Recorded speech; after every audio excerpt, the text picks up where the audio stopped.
Nous nous sommes réunis aujourd'hui pour que jamais ça ne s'oublie. C'est un devoir de mémoire. Nous avons l'obligation d'enseigner à notre jeunesse la tolérance, l'acceptation de l'autre tel qu'il est, le partage, la solidarité, le vivre ensemble.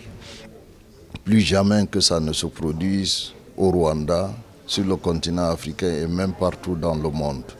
C'est un triste événement. Moi, je travaillais déjà, j'étais adulte quand ça s'est produit.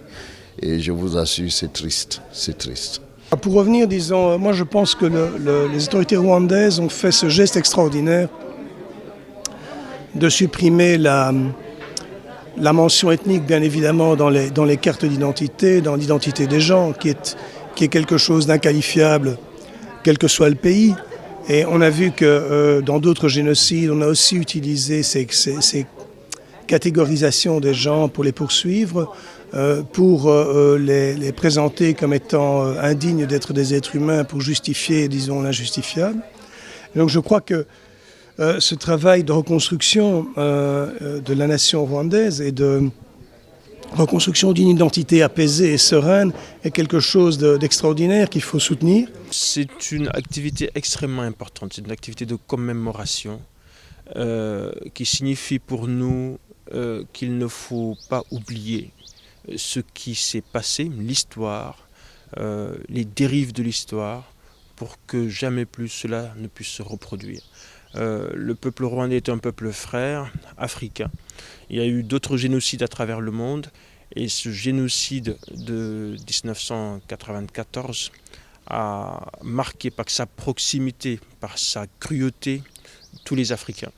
Et en particulier pour le Sénégal, nous avons eu un officier, le capitaine Baïdjane, qui s'est illustré malgré lui, mais illustré quand même en sauvant beaucoup de personnes qui étaient destinées au massacre, en les extirpant et en les protégeant contre les interarmés, contre les génocidaires. Et aujourd'hui, nous commémorons aussi sa mémoire.